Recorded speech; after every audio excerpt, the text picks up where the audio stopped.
Good morning everyone, my self doctor Anupama और मैं आपका स्वागत करती हूँ मेरे यूट्यूब चैनल डेली होम्यो में। आज का टॉपिक सबको कवर करता है, वो छोटा बच्चा हो, जवान हो या बूढ़ा, और वो है एंगर।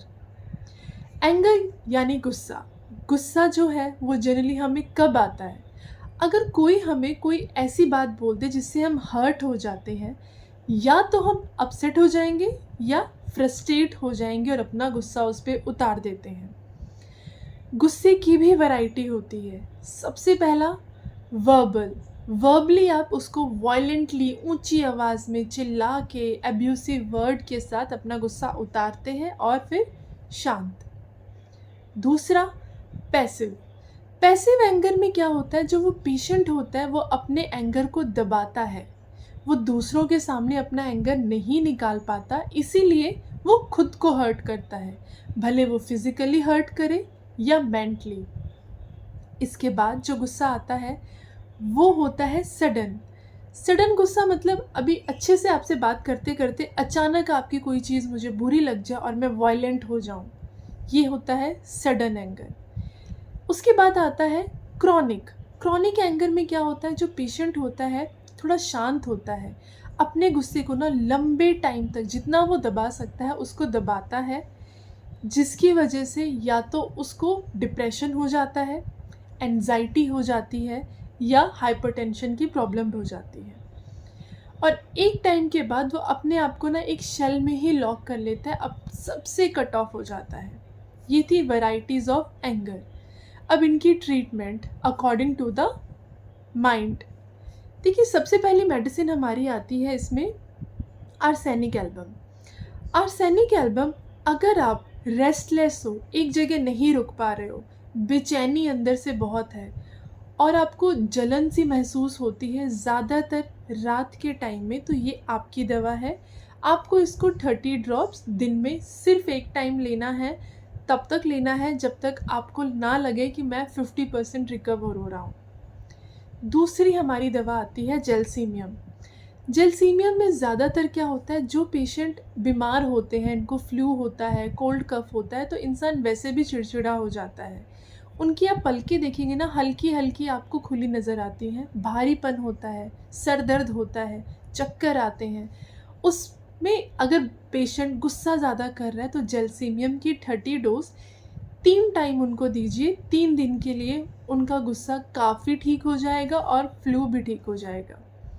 तीसरी हमारी मेडिसिन आती है पल्सटिला। पल्सटिला का जो पेशेंट है वो एक बहुत सेंसिटिव होता है, वो सडन वाला, आपने कुछ ऐसा बोल दिया, हमें पता ही नहीं चला उसे कब बुरा लग गया और उसका रोना शुरू हो जाता है। कभी वो रोती है, कभी वो चिल्लाती है, उसका मूड स्विंग होता रहता है, उसमें पल्सटिला बहुत अच्छा काम करती है। इसके बाद हमारी मेडिसिन आती है king of the skin medicine, जो है सल्फ़र।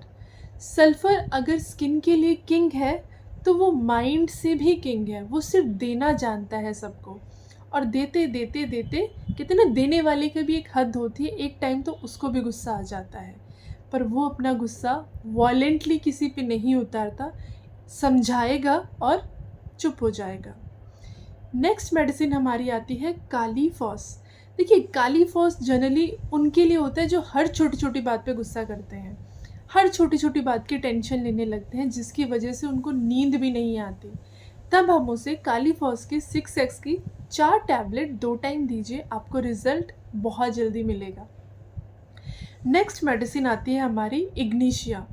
अब इग्निशिया लेडी जो होती है ना, वो बहुत ज़्यादा बहुत फैमिलियर होती है, वो अपने गुस्से को लंबे टाइम तक दबाती है, जितना वो बर्दाश्त कर सकती है उतना बर्दाश्त करती है, और अगर नहीं कर पाती तो डिप्रेशन में चली जाती है या अपने आप में ही रहती है, आपसे बिल्कुल कट ऑफ हो जाता है उसका।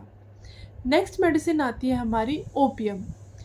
ओपियम जो है वो ज़्यादातर हमें देखने को मिलता है जो ज़्यादा अल्कोहल ले रहे हैं, जो ज़्यादा स्मोक कर रहे हैं, टोबैको ले रहे हैं, अगर उनका छुड़वा दिया जाए ना, या उस चीज़ पे आप कमेंट करें कि आपको नहीं लेना है, उनका गुस्सा भड़क उठता है।